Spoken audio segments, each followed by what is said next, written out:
Good evening and welcome, Australia New Zealand Dota fans. I'm Wandering Bear here with you guys today for Clutch Gaming, and with me, Matt. Say hello, Matt. Hey, Wandering Bear, how you going? It's good to Not be too here. bad, man. Not too bad. A little bit tired. Had to bike to a fish and chip shop today, but other than It that, happens. It happens, man. I know, and my fat little nerd legs just couldn't do it. But yeah, we're looking forward to the game tonight. We've got Tyrant Esports versus Paragon Esports today, I believe. Is that right? That is in fact correct. We've got this is a big match tonight. This is number 1 Tyrant versus number 3 on Paragon. So this is battle for first place right now. I believe Wow. either team that wins is going to be first. I mean, Tyrant already first, but that will solidify their position. It's going to be killer, man. It's going to be a big game, and I mean, from what we were saying just before we went live, I believe like these are the two giants of the CyberGamer ladder at the moment. So just a quick plug that we are casting the CyberGamer ladder. So feel free to check them out at cybergamer.co.au, I think. Yeah, I believe you're right there. And also, you can request a cast from us at clutchgaming.co.nz. So we will pick up sort of any cast that that we can have time for, really. So we do it all. Definitely. So yeah, these guys on the CyberGamer ladder are number 1 and number 3. I think they've got a pretty good streak right now, sitting at like 7-2, 7-3 for both of them. I think you were saying earlier. Yeah, I think actually I think Tyrant has only lost once. I think they're 7-1. They are on some sort of huge roll, and their last game, who did they verse? Legion Gaming. It was fairly one-sided. They did really well on the side of Tyrant there. Yeah, I think I am. In fact, I know that I cast that game. You were there. And Tyrant had a really strong performance. Legion had some interesting stuff going on, but it did feel like they weren't quite able to keep up with Tyrant. And also, I remember from that game when I was trying to redo my research that Legion seemed to have been kind of disbanded and rebanded and a little bit shaky recently. So maybe just not having as much experience with the rest of their team as they could have. Whereas Tyrant seemed to have a really strong history. Overall, we saw some just great matches from them. Yeah, we've seen some great play from them. Also, some great picks as well. They are using the meta to its full advantage right now. We saw last game they picked up the Chaos Knight IO combo. I mean, I know that's been a big thing in previous metas, but specifically Chaos Knight, we're seeing a lot of things like Sven as well, and things like Ursa even being picked up lately. Just these carries that can shine without items and really just fight early. Yeah, unfortunately for Legion, they did just let that Chaos Knight go a little bit crazy. He got quite a bit of farm, and then he was just kind of. I think there was one fight near the end there where Legion got a great fight, wiped 4 of them, but then cleanup crew Chaos Knight came in, dropped an ult, and just proceeded to absolutely monster his way through the rest of them. No problems, no questions asked. So. Just shows you that even heroes that are out of the meta right now can be super strong when put in the right hands and given enough farm to kind of get their things done. Super interesting match though that one was, and I mean, yeah, I'm hoping to see a really killer match tonight. I mean, this should be a close match. These guys are both super good teams. I think I've seen Paragon play once before as well. I believe I casted a game from Paragon quite early in the Clutch Gaming career. Yeah. They had a game against Invidious. I remember that being quite a good game. They picked OD as their mid, I believe. Yeah. Oh, he might have been safe lane actually, if I recall correctly. But yeah, they played it really well. He's another hero that's really coming through this patch specifically since he's been changed. Definitely. I mean, OD just shooting into popularity at the moment. Just the ability to just have this sustained fight. The longer a fight goes for him, just the bigger he gets. Constantly stealing it, constantly getting bigger and bigger. And I mean, the later he can throw down his Sanity's Eclipse, just the more damage he's getting. Just wants to keep throwing those orbs out over and over until he's almost out of mana. Essentially, and I mean that's pretty hard when you're leeching intelligence anyway, and then just boom, throw down these huge nukes. He's just super scary, super able to do almost anything at the moment. Here's a question for you, Bear. How about OD versus Slark 1v1, same levels, same items, like or similar gold items, just hitting each other? Who wins? I honestly Who don't steals know. more? I'm not sure, but I am in fact googling it right now. I'm gonna get the Google foo out. I think I think probably. I think my money was on they're OD. if they're just hitting each other, damage. Yeah. If they were just hitting each other, I'd have to say Slark, because OD's ability has to be on autocast at least for him to be able to steal those stats. He's right clicked it before the fight. He's right clicked it before the fight, but no other skills. Yeah. Well, I think that is a pretty questionable scenario. However, I mean, even with skills, that's probably way more interesting, because then Slark has some free time to smack away at him with his ult. Slark at level 25 has a 1.04 attacks per second, and OD at level 25 has 1.12 attacks per second, so it's already attacking faster, with an intelligence steal on his arcane orb of 5, whereas Slark is only stealing 3 and gaining 3 agility every time. So I think we have to give this to OD. He's just going to get bigger and bigger, and on top of that, even without the essence shift, OD is getting, like you said, that pure damage from 9% of his mana pool. Yeah. And that's going to be pretty high, because he's not casting any other spells in your scenario. So I've got to give it to OD in that scenario. Like, I mean, I can't see. He's definitely not out stealing stats. Yeah, he's still getting stack him with 2 intelligence as well. He's getting 2, and every 10 hits, he's getting an extra 5. So, I mean, huge. Unless the Slark has like a Daedalus or something, that could be scary. What if he has a Skadi? What if the Slark has a Skadi? I mean, that's going to slow down OD's attacks. It could start to switch. It could push it in a different direction. I really think it's quite one-sided, honestly. Stupid question. Stupid answers. It was questionable. It was a questionable question. Questionable questions coming out from the side of the mic. But we digress. We digress. I mean, I mean, are you looking forward to seeing any particular heroes tonight, man? We have obviously got the Shanghai Major going on as well, so. Yeah, I mean, no one's going to be watching us anyway, right? The EG game's going on right now. I don't know, man. With the production issues they've been having, maybe they need some good old-fashioned clutch gaming production quality. Yeah, I mean, I should have hit up Gabe after they dropped their team. You should. He even dropped his email address into the post, Mads. He dropped it in there exactly so you could email him and say, Gaben, our Lord and Savior, I have a proposal for you. I mean, we're pretty small on the scene, but for the low price of our flights to Shanghai from New Zealand, a mere $2,000 per head round trip. That's a hell of a deal. I mean, he's coming out better off. You know, he gets us, we get flights there. Yeah, it's even. It is. It is. We are incredibly good looking. I mean, you can't see us. You have to take our word for it. But I mean, you're right. You're exactly right. Definitely 10 out of 10.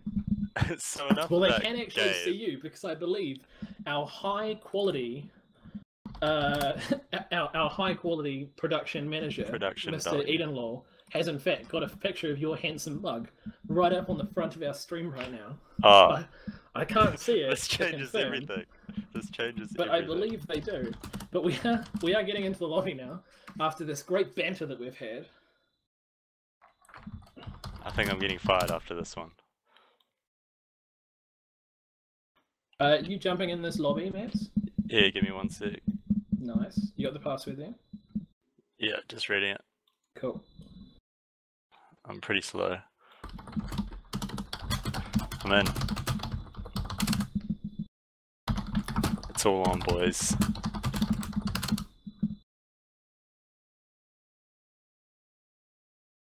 Alright. Predictions. Sorry for the very loud typing, yeah. Sounds like a nice keyboard though. I'm calling Tyrant on this one. You're calling Tyrant? I'm gonna have to go with the leaderboard and it's a hard one. Let me look. I've got some information here. So both teams are pretty big fans of Clockwork, so that could be a contested pick there. Tyrant do have a history of batting the offlane though, which is pretty strong. We have seen a lot of that lately. See, we've just had this great banter and now I have to drop all this knowledge bombs. Prove that we're competent at what we do. Hey, I just look at the numbers, man. I look at first place versus third place. That can only go one way, right? Fair enough. What else have we got here? I mean, Tyrant do like to play super duper aggressively, which does really fit the meta right now. I mean, big pushes, making great use of that early early momentum to move into a late game that's very strong has been something we've seen a lot of in Shanghai, has been a lot of what we've seen in the recent games, and I mean, definitely in the Australia and New Zealand meta, for anyone who's not familiar with it, aggressive kind of team fighty compositions seem to do very, very well. We see a lot of kind of roaming as 5, a lot of strong team fight having a lot of success. I guess maybe we're just a little bit behind the traditional meta, but until someone kind of comes up with, man. We're in front. We're in front. We're rolling. We're so far ahead, mads, that we've rolled all the way back around to right back at the start of Dota 2. We're 2 patches in front before the patch notes have even hit yet.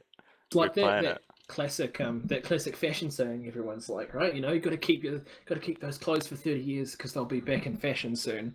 Well, here in Australia and New Zealand, you got to keep those strategies for 30 years because they'll be back in fashion soon. Yeah, saving strats for TI 15. Yeah, and then Australia and New Zealand, boom, straight to the front of the pack in the Dota scene. That's my dream. I just want to see an Aussie or New Zealand team at a TI. I don't even care if they didn't lose. Godot didn't Godot make it there? Doesn't Godot live in Oz? Well, I think he played in it. I don't know if it was an Australian team though. He played in like TI2, but yeah, I don't know if he was Australian team or not. Who knows? This was way back in the day. If someone in chat knows, tell us. Tell us now. The producer will pass it on because I can't have chat open right now. I'm sorry. It'll be too distracting for me. Alright, we're talking first ban. I'm gonna throw out Lone Druid. This is gonna be my first ban. You reckon Lone Druid? Yep. Lone Druid is a super popular ban lately. It's a savage raw, man. The savage raw on the offlane. I mean, you an offlane player yourself. Just like definitely probably understand that, but he is. I mean, he yells so at you. You run away.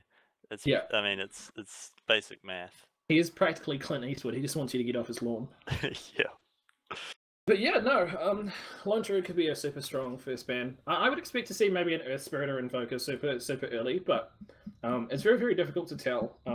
If I have a look over at our likely picks, Paragon don't really have a lot of common carry picks, so it's sort of hard to say. And their match history on Dota Buff is a little bit limited. Once again, and I didn't quite have enough time before this match to go over all of the players' individual pub histories and try and get some analysis out of there. Man, that's poor planning from you there. I'm sorry, man. I'm really sorry. I profusely apologize to you. On the other hand, we do have. We're just loading in now, boys. Yeah, just loading in. Just getting a little bit, getting some messages from our producer there. We do have their safe lane player for Tyrant, Jet. Pretty big on SF, Co-op, Tiny, Garo, Invo. So could see the Invoker bans if Paragon looking to get some targeted bans, remove some big heroes.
jungle, which is always fantastic. Just being able to remove a little bit of strain from XP in that lane.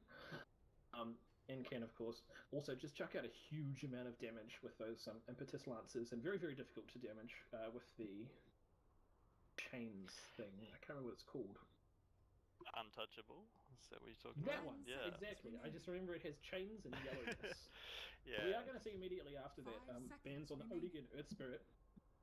Odie, like we said before, super strong hero, very, very good at what he does, just able to constantly threaten out anyone in the lane, and long fights he just becomes so big and scary. And Earth Spirit, just an overall popular ban, super big ban. There's my lone druid. Mages that we've seen. There he is. There is the lone druid, not first ban but close, and Tyrant immediately going to pick up the Invoker, a hero that they had pretty good success with last time, and it looks like Angie Verona is actually drafting for them.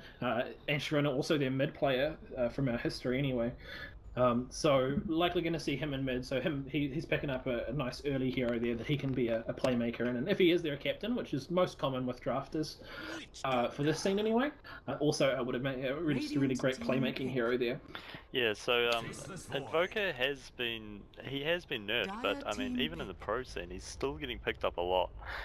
So it hasn't seemed to have affected him that much. Straight away though, from Paragon we've got the Faceless Void Witch Doctor combo. This is incredibly strong with the Chrono into Death Ward, which both these heroes are getting picked up a lot, and obviously Faceless Void right now very strong in the offlane position.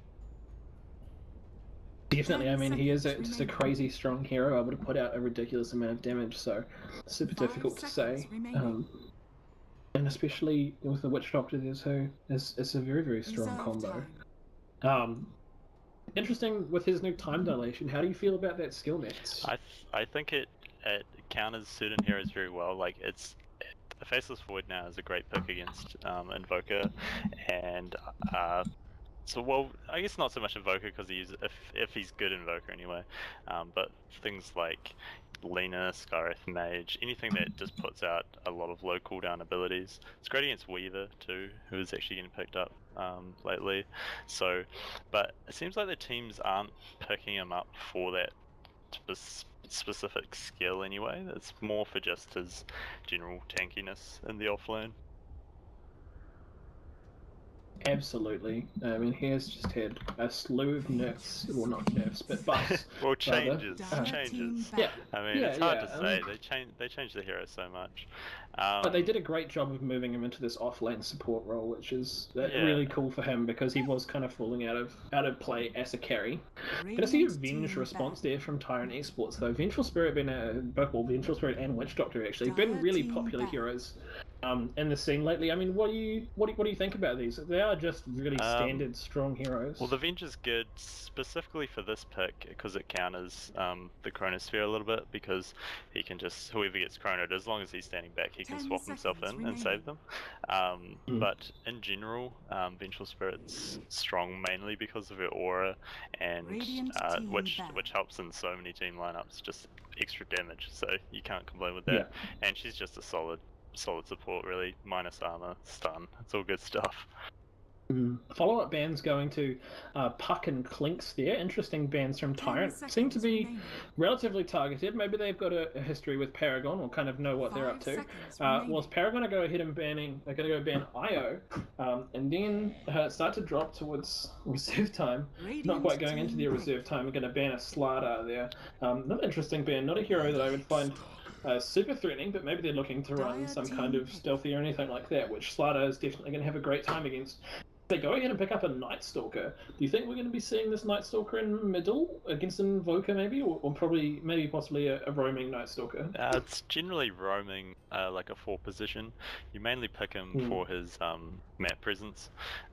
So maybe they're going to be picking a hero like Spectre, possibly Nature's Prophet, although they've already got an offlaner. You generally pick him if you want to find kills. He would go well with a Bat Rider actually, for a mid position, I think. Definitely. I mean, that roaming Night Stalker popularized, I think, mostly by Na'Vi, and TI4 played him to some great success. With, I think, Sineko was playing him? I can't even remember. No, it wouldn't have been Sineko. He was always on Winter Wyvern and heroes like that. So no, yeah, but a super strong hero. He has been doing really, really well lately. Yeah. With the roaming build, not necessarily super well, but definitely of note in the pick. You've got to combo him with other heroes though, because like I said, he just runs around really fast, like looking for action. He does go well with Faceless Void, who can jump in and catch people out with chronos. If you Tyrant Esports though, you're going to see this pick, and you're going to want to sort of pick more defensively against this. Yeah, the There goes the Winter Wyvern. Perfect pick up against the Night Stalker. Yeah, it counters a lot of his early aggression, which is nice, and gives you great team fight as well. And it's a great counter to Void as well. I mean, if they throw down a chrono, I think her Winter's Curse is long enough range to just counter curse the Void. Or even if you can curse an ally near the Void, but outside the chrono, it's going to pull him away from it, which is the ideal scenario. And so, you can curse the Witch Doctor while he's death warding as well. It's just very defensive from them so far. So it looks like. And if it's only a solo catch in the thing, the Cold Embrace is going to be a great skill to go down if it's just one person in the chrono or just a key target of the chrono. Yeah, and that Cold Embrace also blocks the death ward damage too because it's physical. And straight away we got a Sven in Alina. Sven's been very popular lately as well. Just a really strong fighty carry. Yeah, these early aggression carries are becoming more and more popular.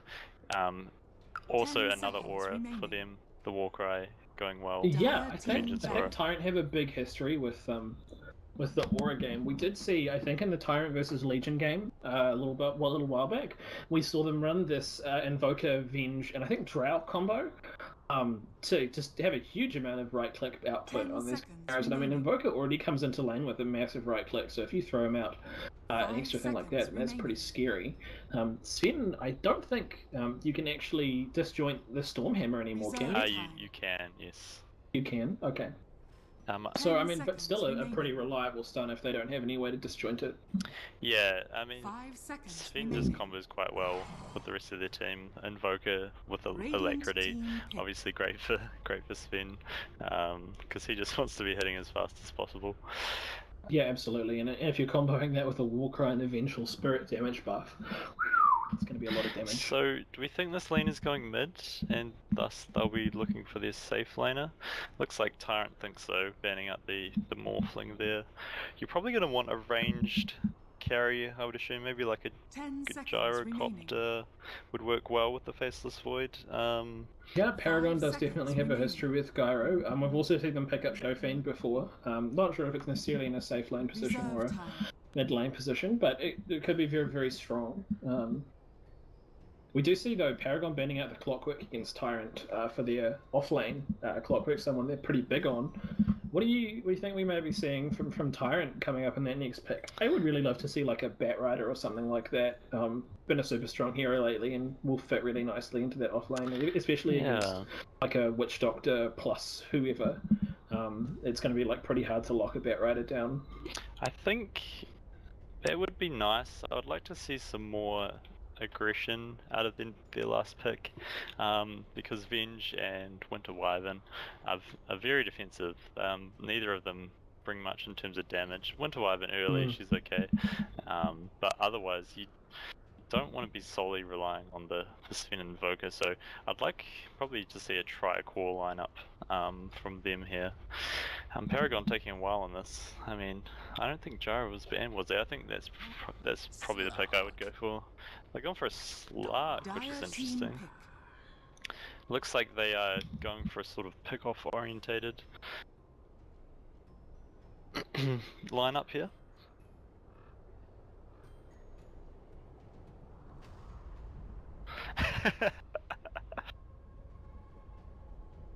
That would have been a thing of beauty. I'm still in, I believe. Take it over while I watch this delightful Invoker concept art loading screen. I mean, I'm still looking at the pick screen, so I haven't got very far. Me too, and it looks like almost everyone from Tyrant. No, I'm in. There we go.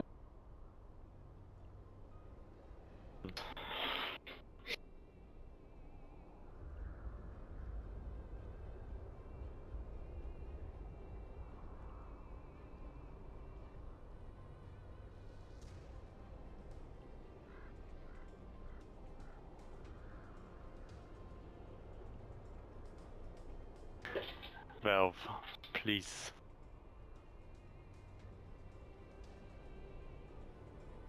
Diverting all traffic to EG.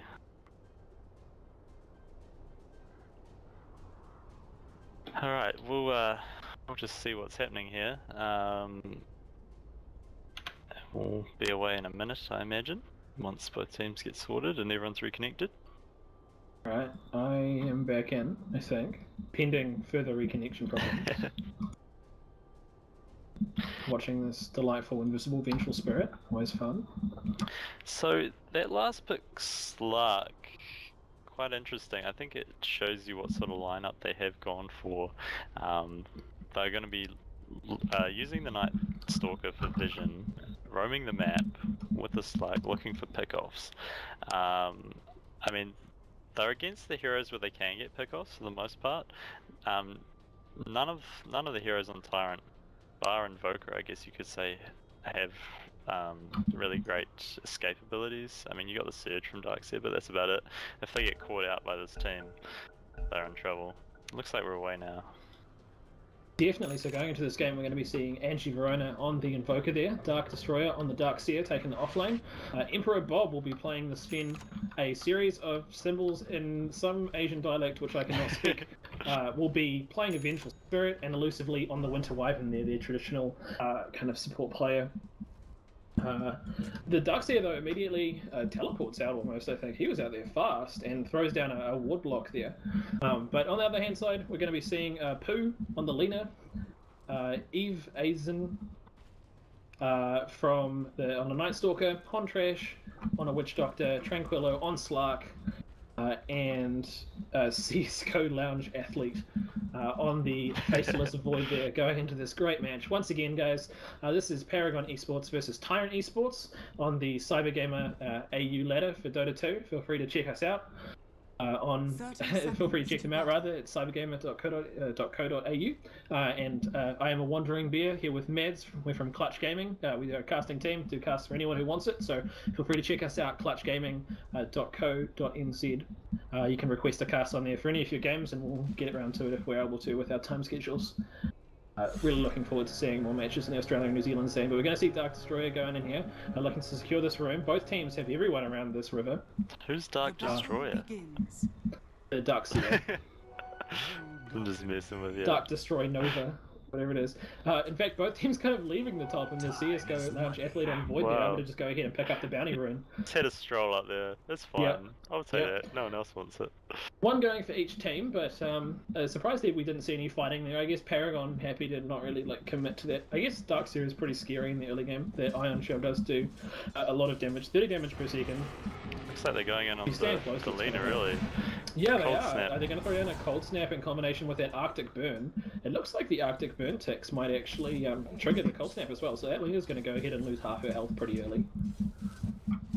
Putting the already strong laning presence of Invoker in a great position there. And bottom lane, we are going to see the Darkseer going right in on this Slark, and I mean Slark just a nightmare to go up against. Yeah, this is going to be a tough lane for them because 2 melees against the Darkseer. Good luck with that, especially Slark being not the tankiest melee in the game either. So absolutely, and I mean Darkseer versus melee is just your dream. I mean you're going to chuck down iron shells on all these creeps. The Slark is never going to get a chance to get last hits without taking a bit of damage, and until he sticks, he's just going to constantly be taking this chip damage. And there we go, we see him taking this chip damage right here. The Night Stalker's going to come in, but this Darkseer can just walk around behind, see it with impunity. The Night Stalker may actually die here if he's not careful. They're going to commit a lot to it, and he's actually going to overcommit and get caught, but so close. That was so close to taking the damage. That was real questionable from him because he didn't have mana for Surge, so he's nowhere to get out of there. Yeah, and did get hit with it there, but I mean was super close to a double kill for him, so can't blame him for trying to commit to that one. Yeah, I mean, I still think you just play that lane a bit safer, just for a couple levels, and then you just will have no trouble. To bully him out. Yeah, I mean they rotated the Witch Doctor down, but it looks like he's. He's not going to do a hell of a lot here. Absolutely. If we go over to the CS scores here, we see Sven and Invoker already taking a pretty big lead, and Duxia with a solid number of last hits for himself as well, trailing behind a wee bit. But in the mid lane, we're going to see this Winter Wyvern and Invoker combo going down again. The Arctic Burn plus thing, Tornado goes down, finished off the Lina. And that's going to be a great kill for the Invoker on middle lane. I mean, Invoker not a hero that you want to snowball early, and this guy looks like he's in a great position to do so. We're having this Winter Wyvern support. It looks like they're definitely setting him up, so he's going to just kind of put the other lanes on his back and get up in their faces and give them a really hard time. Yeah, it's a hard lane for Lena because Winter Wyvern's going to be, you know, in the area, and she just has nothing to escape that massive range from the Arctic Burn. From her. Would like to see maybe a more aggressive ward placement from the supports there, maybe up around this area. To try and give her some form of safety. Even like a ward here would be really strong. Just shutting down that Winter Wyvern's ability to rotate in, shutting down this river path here. Could be super strong. Base. This way, we've only got one ward down at the moment, but I may have missed that being dewarded earlier. If we just flick through their supports, we see that Witch Doctor does have one ward in his stash, but it's so good. And the Night Stalker has no ward, so it may have been dewarded. We do see one deward over here from Vengeful Spirit getting caught though up top, taking a couple hits, but it does look like Darkseer is getting pushed back as well.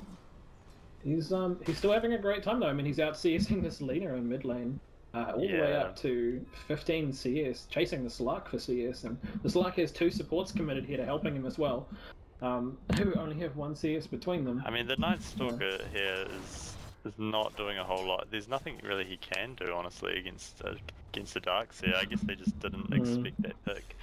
I really feel like the Night Stalker should maybe be off in this jungle, doing what the Witch Doctor's doing, while the Witch Doctor tries to zone this Darkseer. But in the middle though, who's going to get caught again with the Lina? Another combination of Cold Snap and Arctic Burn. Does miss the Tornado a little bit earlier, but Light Strike Array hits him. Can he get away? Fairy Fire going down. The Winter Wyvern steps back. Now the bottle.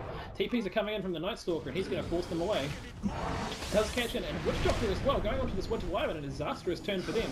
She does throw down the Cold Embrace, trying to heal up a little bit, but I don't think it's going to be enough. She tries to commit to killing the Lina, but not able to do so. And that's going to convert into a kill for Lina. What a crazy turn of events there. I mean, just a slight overcommitment, a little bit too much confidence, and a Fairy Fire plus bottle charge from Lina, really turning that around there. Yeah, that was good from her being able to drop all that regen. That's why you have Fairy Fires early. They're so strong. I mean, if she didn't have that, that's an easy kill. And I've just seen so many engagements that Fairy Fire has just saved people.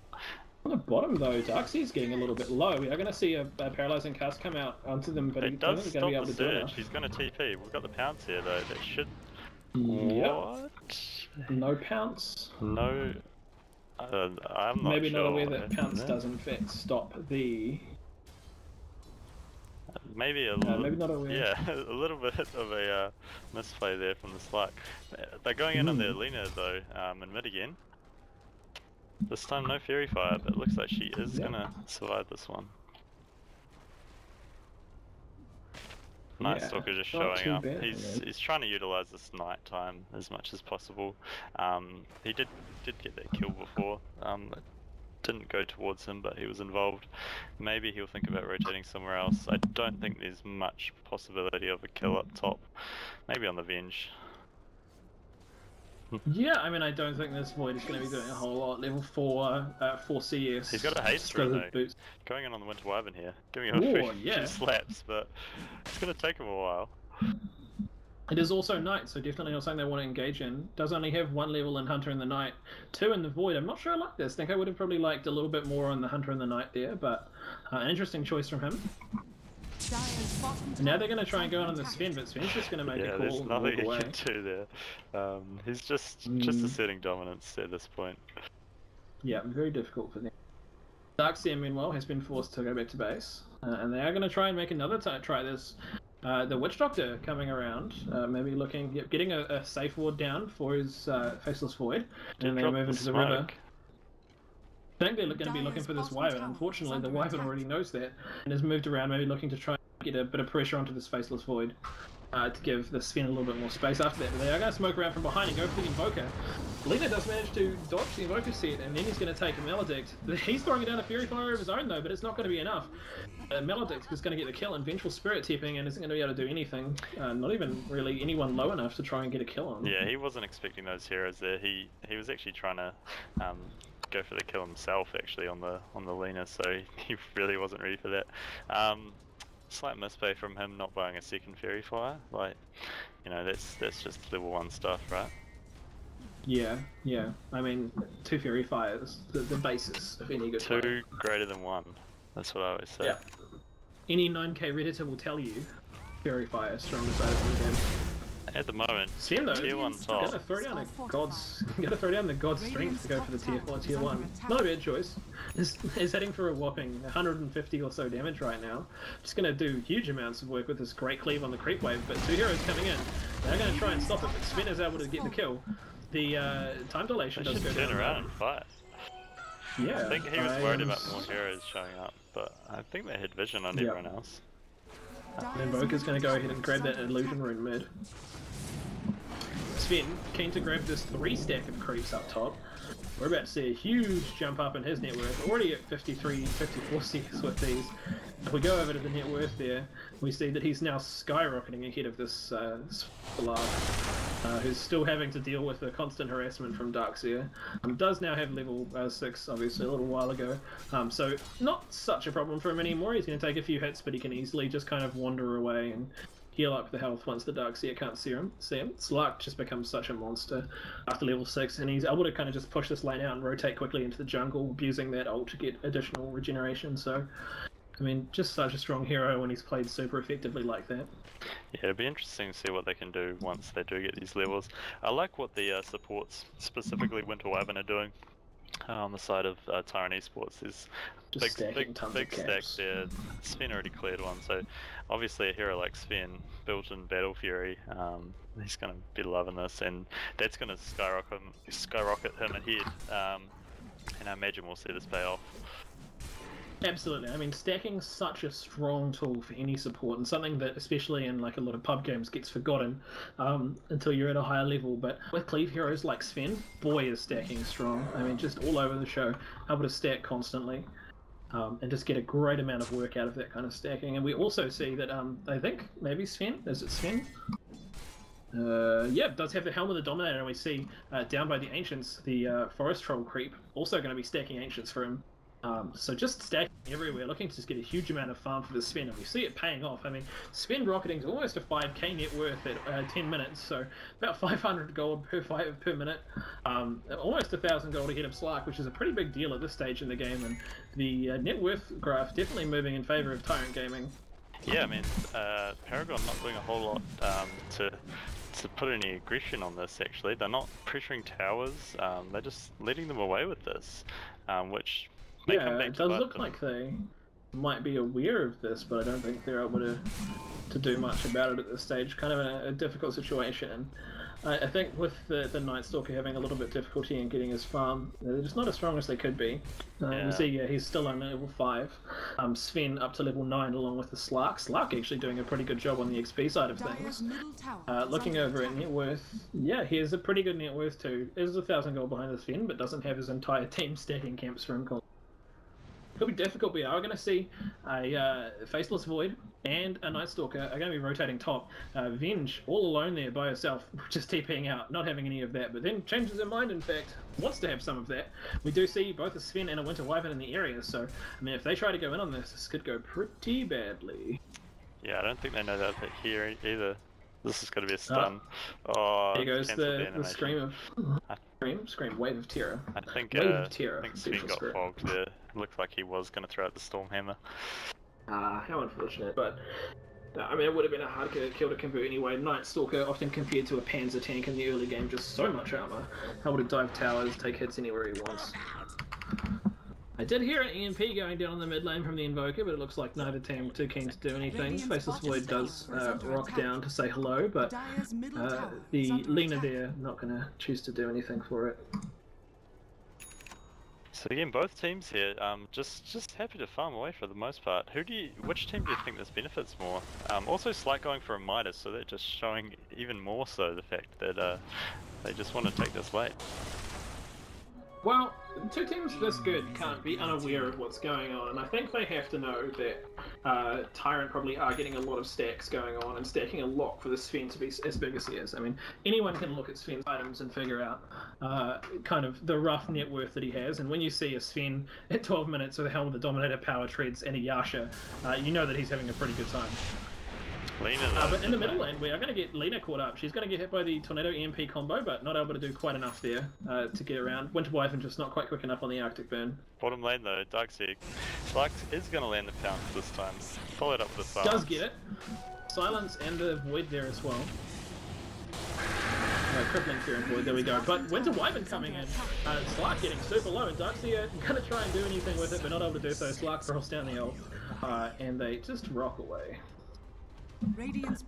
Meanwhile, Angie Verona on the Invoker is going to be moving in onto this Witch Doctor. Sven throws down the Warcry though, and they all back away.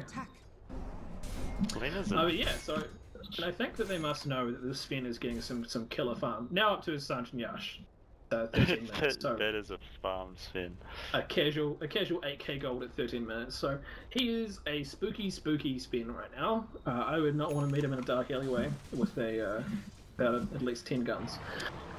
So they got to know that this is going on, and I think they got to know that Slark needs to be getting some huge farm to counter him. I mean, Slark is the hero to go up against him, is going to steal his strength, reducing his max health, reducing his damage output.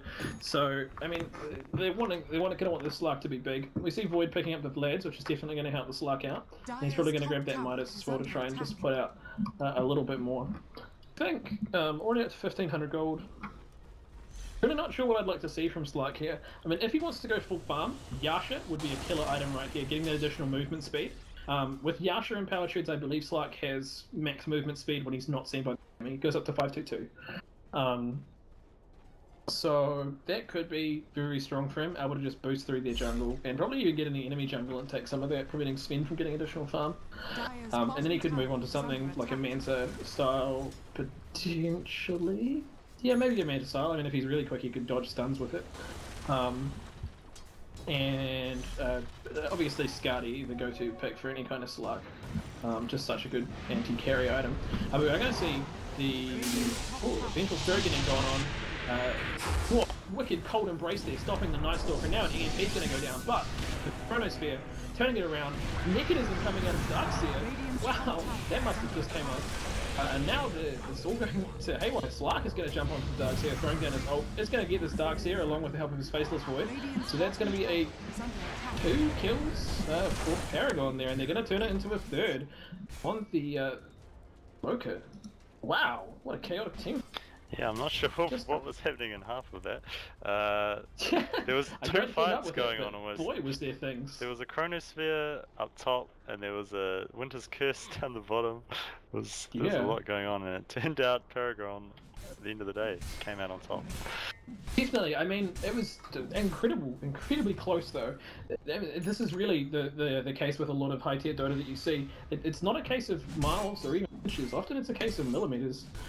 That we're seeing, and I mean, we saw them go so hard on the Vengeful Spirit. A really quick use of Cold Embrace and Winter's Curse, keeping her alive. The Invoker commits in with a huge EMP tornado combo, got 3 of them in fact, just burning so much of their mana, but Paragon just kept trucking on in, throwing down a couple additional ults, the Faceless Void ult being a pretty key one, catching 3. I don't know if I saw a Witch Doctor ult go down in there. Does not in fact even have ult, still only level 5, so that was a little bit optimistic of me. Lena, mid lane, she's going in, but she didn't see the other 2 heroes there, and she's going to pay with her life. Thought she could get it. Cost of not seeing the other 2 heroes. The Invoker, though, is going to have to ghost walk away from this Roche, but Darkseid is going to be chasing Slark. This is pretty ballsy.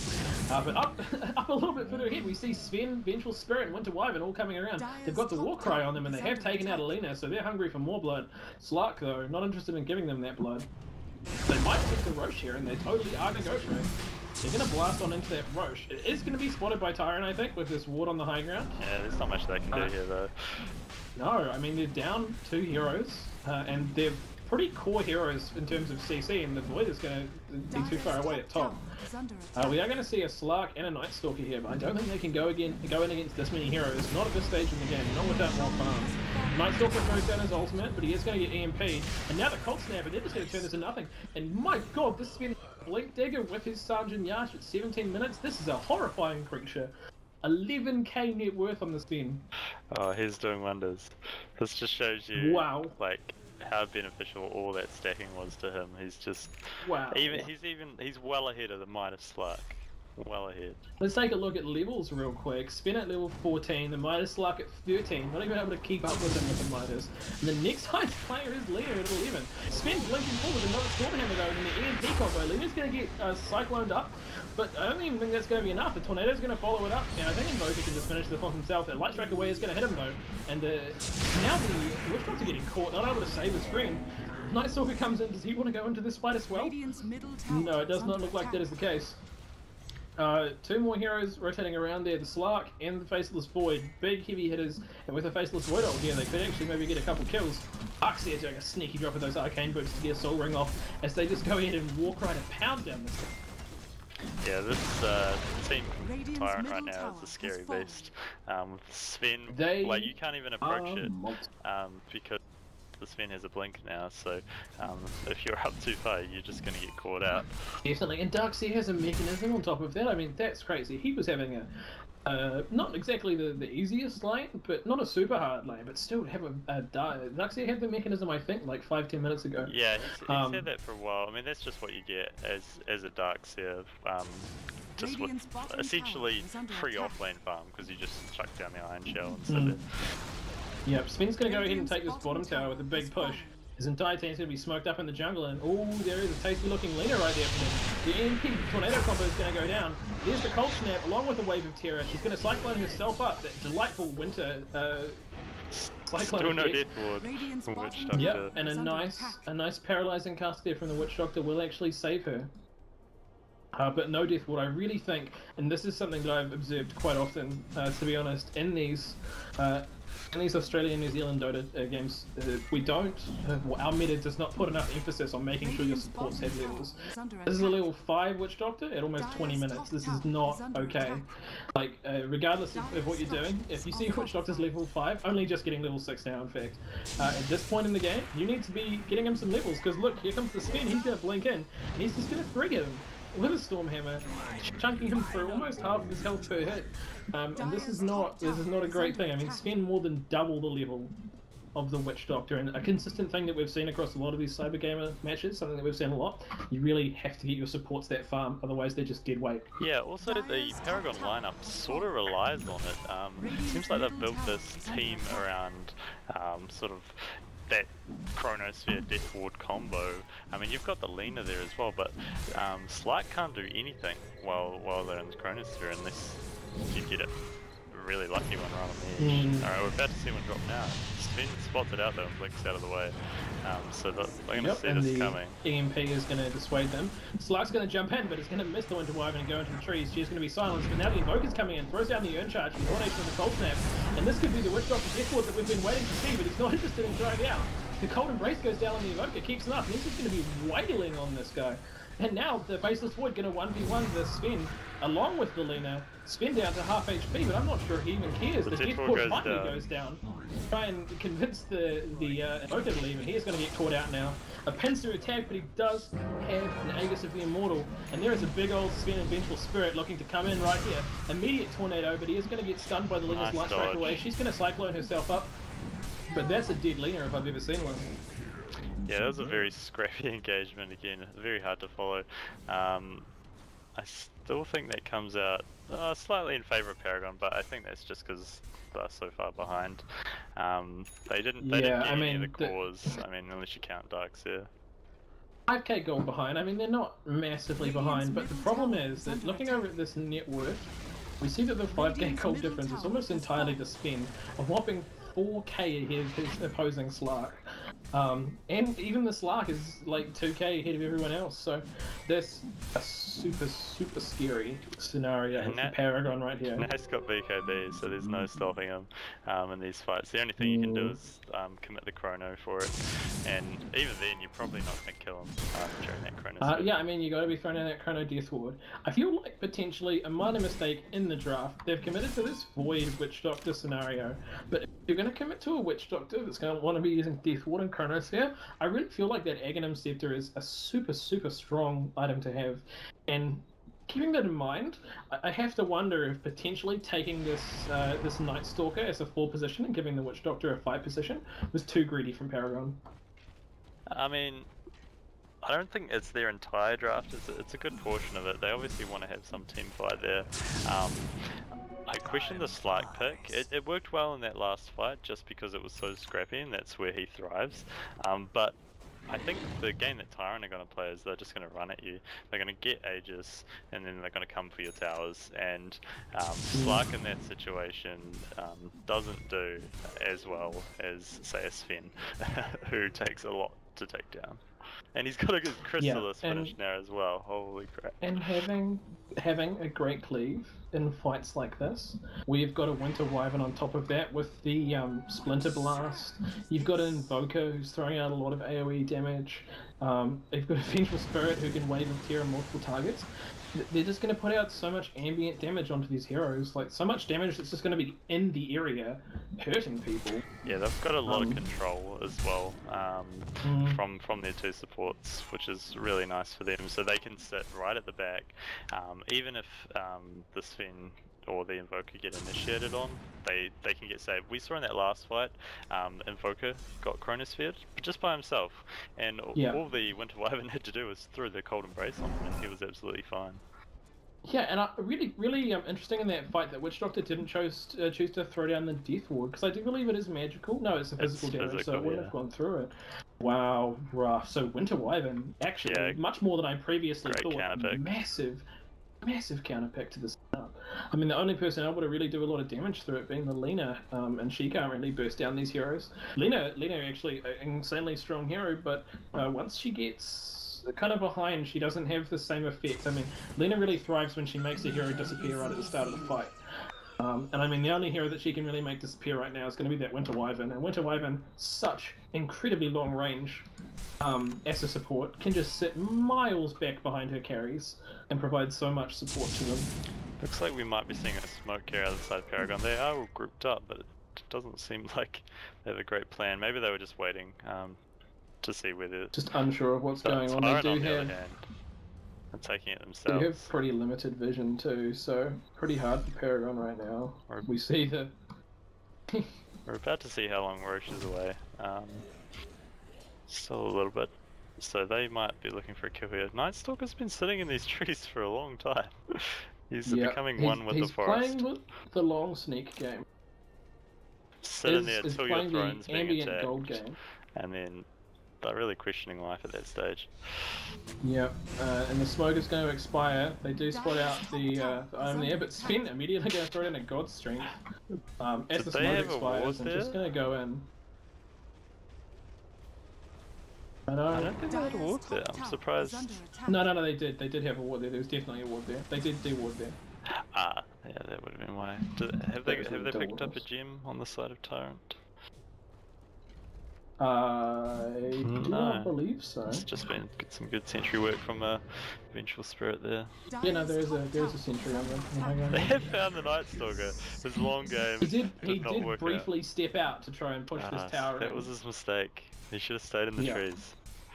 Kept leeching the golden experience given by creeps walking past you. You know you're in trouble when you're sitting in trees for 2 minutes just to leech XP. Yeah. It's not there either. The lane was pushed quite a way back. So an interesting strategy. I mean, could definitely be like lag or disconnect real life issues. I mean, you'd expect them to pause though, right? If that was the case. Well, I mean, who knows? We got Void building towards his eggs here. He's almost got it. He's a couple hundred gold away. So they could take a good fight here if they get a good chrono. Oh, Slug playing with fire there as he blinks away from the Sven. But on the top lane, we are going to get the Faceless Void caught out. A nice vacuum combination with the Invoker and Darkseer. I have to give it to Tyrant. They've done a great job of working this Invoker into their lineup. I mean, Darkseer are actually super scary because those Iron Shell ticks are going to proc Cold Snaps. And I see the Invoker has also picked up Urn, a personal favourite of mine on Invoker, because Urn will proc Cold Snap on cooldown for the Cold Snaps mini stuns. So I mean, just makes him a solo killing machine, and he's combined it with the dual Scepter of Divinity and Orchid Malevolence. This guy is a 1v1 monster right now. I'm amazed that we don't see him just in the jungle constantly looking for anyone who takes 2 steps out of their base to make him disappear. Yeah, that's why Paragon playing so far back. They're just so scared. The pick-off potential from Tyrant right now is insane. They've swapped someone to the high ground. Yep, they've swapped the Lina onto the high ground. But she's going to get absolutely demolished. They are going to try and do anything against this, but nothing is going to happen. So Lina is going to disappear, and there's their only way to deal with the Winter Wyverns called Embrace. They're going to go ahead and get this tower again. Wow, it's going in one direction at this stage. Net worth over 10,000 in favour of Tyrant now. At the 27-minute mark, if we go over to the XP as well, 6,000 in favour of Tyrant. So, I mean, this is moving in one way very fast. Looking over at the net worth for each hero, 20k net worth on this Sven. He is a big, scary motherfucker. Daedalus on the Sven as well, and he just blinks in, goes ahead and makes this nice little disappear. Here's the combo. He's gonna get Death Ward is not going down apparently. No, they just can't do it. Now the Death Ward goes down, but a little bit late. He is going to get swapped there. We're going to swap a Darkseer closer to them, not sure about that choice. And this is going to be a massacre. This Sven is huge, only on half HP, and he goes to get almost... It's the which take him down. More than half. Tyrant playing very aggressively now. The Laguna Blade is going to take him out, but I don't think they can keep going. This is a big Lina right here, but I mean, the Wind Wyvern's going to throw down the Winter's Curse. Lina's going to get caught. They might make Hontrash disappear on the Witch Doctor here. They do so. And now they're on this Night Stalker, the Winter's Curse, and Angie Verona diving deep with the Invoker, but he is going to back away. They're just going to take these barracks. This is a tough position. I think the Sven probably overcommitted a wee bit there. I think this could have been a GG situation if they had been a little bit more careful. That was an easy 2 towers. I mean, I think they're just having a bit of fun at this point. They're obviously in front in a commanding position, and Sven just asserting his dominance up to on their fountain. 22k. 22k. Yeah, Tyrant just really showing why they're in position 1 right now. They are playing some great Dota here, showing you why they're one of the best teams in the Oceanic region. Tower is under attack. Yeah, absolutely. I mean, we see why they're at the top of the ladder right now, huh? I mean, a 22k Sven, that's approaching like a 600-700 net worth. Sorry, 600-700 GPM. So even Slag with his Skadi, there's not much he can do against this lineup. There's too much control from them. Sven is just too far ahead, and even the Invoker has overtaken the Slark now. Invoker doesn't even have the Midas. Just the gold of constantly being in these fights and winning them so convincingly is pushing them further ahead. As Invoker goes ahead, picks up that Aghanim Scepter. We're going to see some big combos coming out from him now, and we do see that he has got a Quas Wex build. So they're going to be putting out some big tornadoes. As we get closer and closer, though, we're going to start seeing those huge Deafening Blast Sunstrikes. Just really make people disappear. But, I mean, he is really being a support right now for that Sven. The troll looking to maybe get a trap. Yeah, he did get the trap off. So Paragon was looking for the Roche fight there. I think that's where their team fight does shine, with the Chrono and the Death Ward plus Lina. So they wanted that fight in a desperate situation, but Tyrant just wasn't in there. They're not too phased about the Roche, but they might come back for it now. Yep, they are going to do so, and here we go. The Slug's going to go in and try and take out the Central Spirit with a nice catch there, but a huge wall from the Darkseer is going to stop them. The Void is going to go on the Chronosphere, but can't even manage to kill the Invoker there, and it's going to get caught out. Winter's Curse with a Deafening Blast, finishing them off. Slug's still not going down though. That's the GG. There they go, that's a good game. That's a good game. And Paragon going ahead and leaving the match are going to give up. I mean, can you blame them? I think, you know, there was a lot of ways they could have come back. At least they had some Definitely amazing a great game here that we've seen between Paragon and Tyrant. Tyrant taking over the match and retaining their #1 position on the CyberGamer Esports. The CyberGamer ladder there. Once again, feel free to check that out at cybergamer.co.au and feel free to check us out, Clutch Gaming. .co.nz. I am Wandering Beer, and here with Matt. We'll see you guys in a second for the after-match analysis.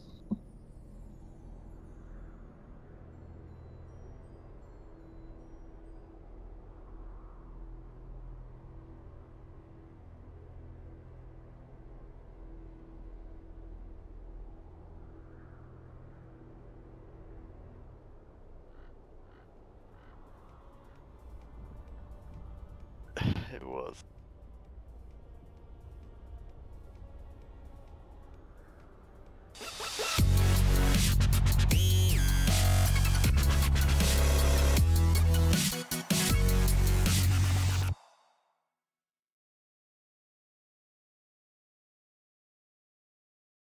All right, what a game that was between Tyrant and Paragon there. Now for the post match analysis, Mads. How you feeling? I'm feeling like we just watched, you know, just someone get brutally beaten, in the worst possible way. No, it wasn't. It wasn't that bad. I over exaggerate. But I think Tyrant definitely showed us their ability to play Dota, but I don't think it was completely the plays. I think it was more the outdraft, in my opinion, or the lack of drafting in Paragon's side. Yeah, definitely a fair call there. I mean, turning point in the match for you. Turning point was probably the pick screen for me. Yeah. And that fifth pick, I'm not 100% sure what they were going for there with the Slark, because once, I mean, I'm not sure what they were aiming for. I don't think they had the better late game, and they were just content to farm. They built a Midas on them, so they were happy to take it a little bit later. But meanwhile, on the side of Tyrant, they had stacks. They had Sven happily farming, uncontested, with zero pressure almost for the early game there. So, yeah, that was probably. If we're talking in game, I would say probably at around like the 12-minute mark, where sort of the game just stagnated. That was what turned it for me. Fair enough, absolutely fair enough. I mean, what do you think they could have done instead of that Slark? Where would you have gone with that draft? Like I said during the draft, I would have liked to see a gyrocopter, purely because it works so well with Faceless Void. You get him to about 6, 7, 8, and then you can rotate him in. You can push towers. You can take fights. You get pickoffs with the Void, especially if you use the Night Stalker to its full effect for the vision, really, which I didn't see a lot of in that game. And yeah, he was building towards the eggs. Yeah, and he never got it, I don't think. Maybe just at the end there. No, I don't think he did. When he was having his chill out meditation time in the trees, he was only up to the Ogre Club and the Point Booster, I think. Not even the Point Booster for that matter, just the Ogre Club, so was a little way away. Yeah, I like the way Tyrant played that game. They knew that they just wanted their Sven as farmed as possible. My MVPs were probably the supports on the side of Tyrant. Definitely. Winter Wyvern did a lot of work for them, stacking, and a lot of saves as well, which is, again, goes back to their picks. That Winter Wyvern pick was great. The Vengeful Spirit pick was great. I think they just really outdrafted them. Winter Wyvern, definitely my MVP for that match too. Some really amazing cold embraces, doing some great saves, and like I said during the match, I mean, Dota at this kind of level isn't a game of miles or of meters. It's a game of millimeters. So I mean, it's really difficult in those situations where it looks like it was a stomp, but really it's just tons of little things adding up. And unfortunately for Paragon, it was just tons of little things from Tyrant adding up. These constant stacks, always getting them ahead. These great team fights that were going in their favor, and they made just great use of their map. Slark, I mean, I don't necessarily agree that Slark was a total bunk pick, but I think Slark had to keep up with Spin and he just wasn't able to. I mean, really the pick could have worked, but they had to play it a little differently. And unfortunately, they got a Darkseer picked straight back into him, which is a disaster for a Slark. Slark Night Stalker lane, and Witch Doctor for some reason wasn't quite there to push the Darkseer off. And on top of that, just wasn't able to get any levels. I mean, he tried to do the roaming thing and kind of stack / deal with camps, but all that ended up happening was they had a severely underleveled Witch Doctor, less than half the level of the rest of the players in the game. Just not able to do anything, and that Witch Doctor, like you said, was super key to their strategy. But I do think it's going to be about time for us to wrap up. So yeah, from us here at Clutch Gaming, thanks so much for watching. Once again, and the final time, constant plugs here from us. CyberGamer.co.au for the ladder. Check it out. Feel free to register if you want to play any matches in the Australian New Zealand scene, or keep an eye out, see if there's any big matches. You can see if we're casting or not. You can follow us on Twitter, ClutchNZ. You can follow us on Facebook, Clutch Gaming NZ. And you can also check out our website, www.clutchgaming.co.nz, where you can request casts for both tournaments or single games. Just let us know and we'll get back to you. We get the emails and we'll schedule in a caster for you, whether it's myself, Mads, Understudy, or any of our other casters. If it's a bigger game, like a tournament, we do have a team for our analysis desk who can come in, burn a webcam, and fill some time in between. So love to hear from any of you guys. But from me here, you have a great night. Thanks for coming, guys. We'll see you next time.